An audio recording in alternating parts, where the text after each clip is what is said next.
This is the early edition, a curated weekday guide to major news and developments over the past 24 hours.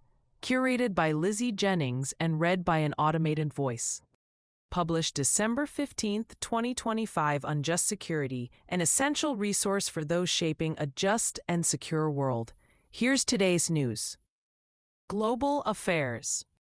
President Trump said on Friday that Thailand and Cambodia had agreed to cease all shooting, adding, both countries are ready for peace and continued trade with the United States of America. However, Thai Prime Minister Anutin Charnvirakul said on Saturday that Thailand would continue to perform military actions until we feel no more harm and threats to our land and people. Thai Foreign Minister Sihasak Phuangketkiao said that some of Trump's remarks didn't reflect an accurate understanding of the situation. Trevor Honeycutt and Panarat Thepgumpanat report for Reuters.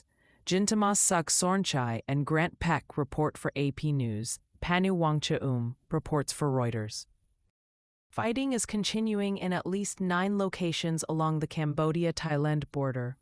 A spokesperson for the Thai Defense Ministry said today, Thailand has restricted the movement of fuel supplies through the Chalmek border crossing into Laos after receiving intelligence that they were being diverted to Cambodia, the spokesperson added.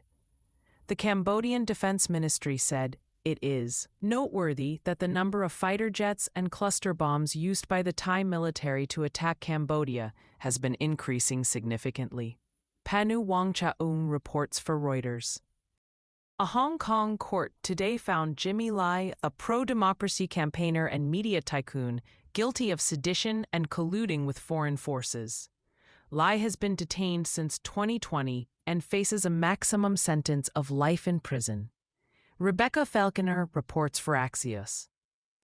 2 gunmen yesterday killed at least 15 people at a Hanukkah celebration at Bondi Beach in Sydney, Australia. Australian officials have described the attack on the Jewish gathering as an act of terrorism.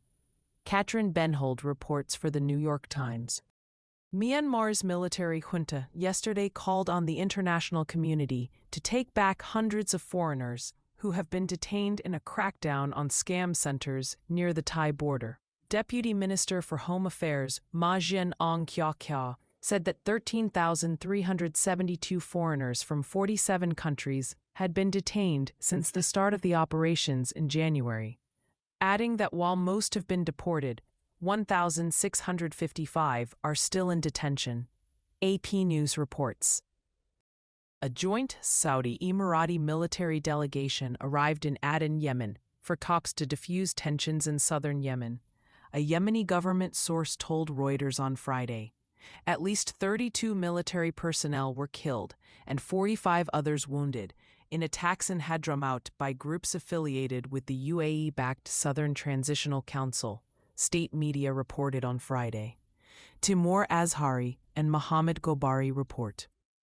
Russia-Ukraine war, international response.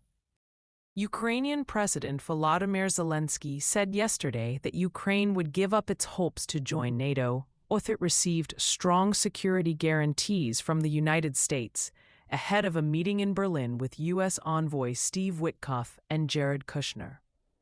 Yesterday's meeting lasted more than 5 hours and is set to continue today, according to Zelensky's office. Witkoff said a lot of progress was made yesterday, but he did not provide further details. Ken Barker reports for The New York Times. Frederic Heine, Matthias Williams, and Elena Harmash report for Reuters. Russia's central bank said on Friday that it had filed a lawsuit in Moscow against the Belgium-based depository that holds about 185 billion euros, $217 billion in frozen Russian assets. Separately, EU member states on Friday agreed to indefinitely maintain the freeze on Russian assets held in the bloc, a move that eliminates the need for periodic renewals and could facilitate plans to extend a loan to Ukraine using those funds. Belgium, Bulgaria, Italy, and Malta urged the European Commission to continue exploring alternative options. Paul Sane and Gina Smilek report for The New York Times.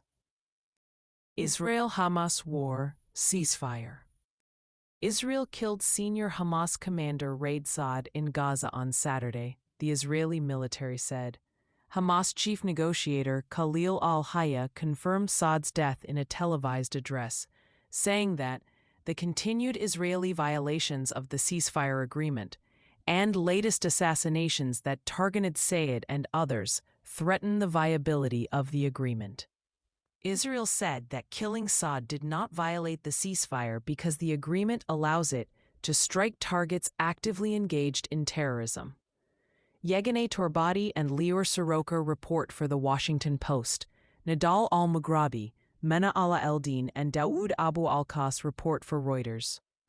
Sudanese civil war.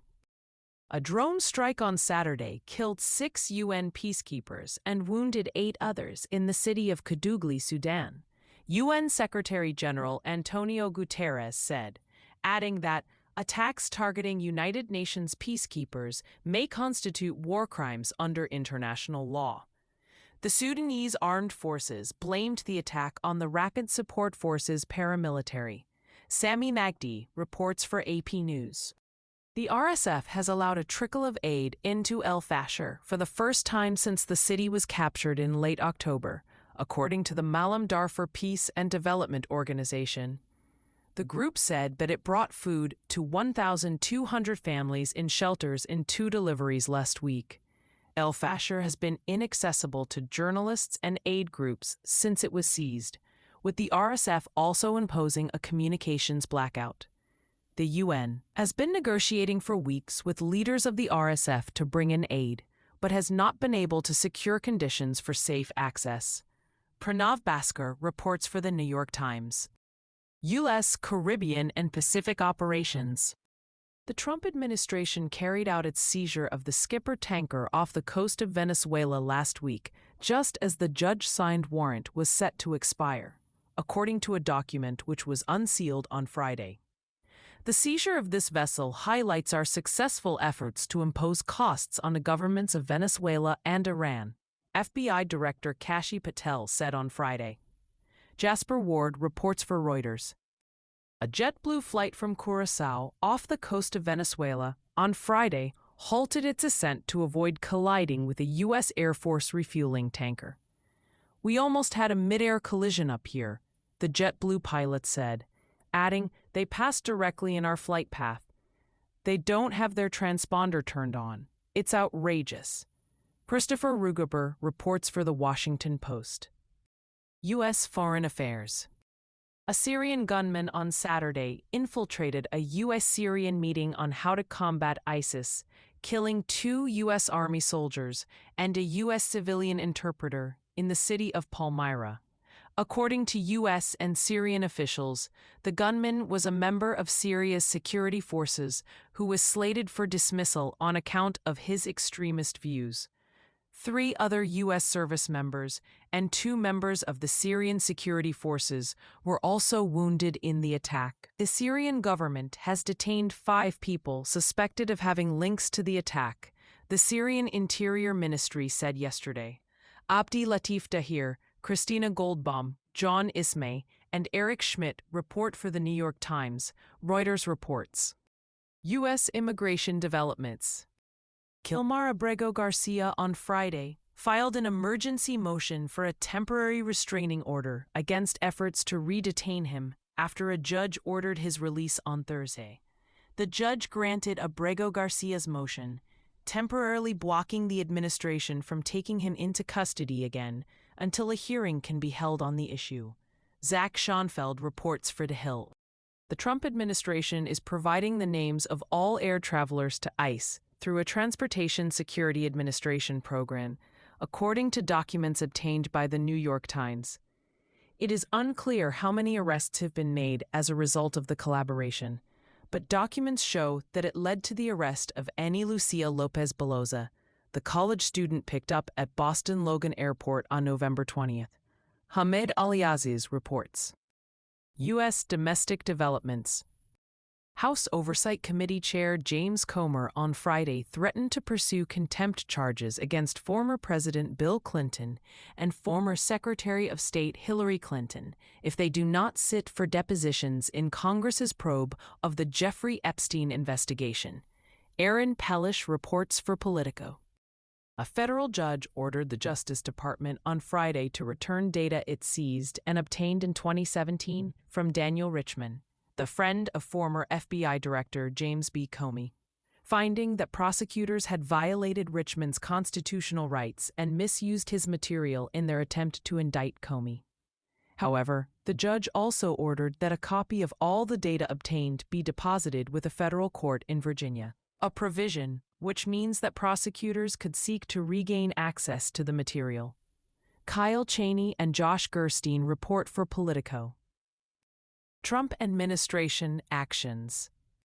The Department of Veteran Affairs plans to cut as many as 35,000 healthcare positions this month, according to an internal memo and U.S. officials. The agency hopes that the cuts will reduce the healthcare workforce by around 10%, according to the memo. A VA spokesperson said that the move will have no effect on VA operations or the way the department delivers care to veterans.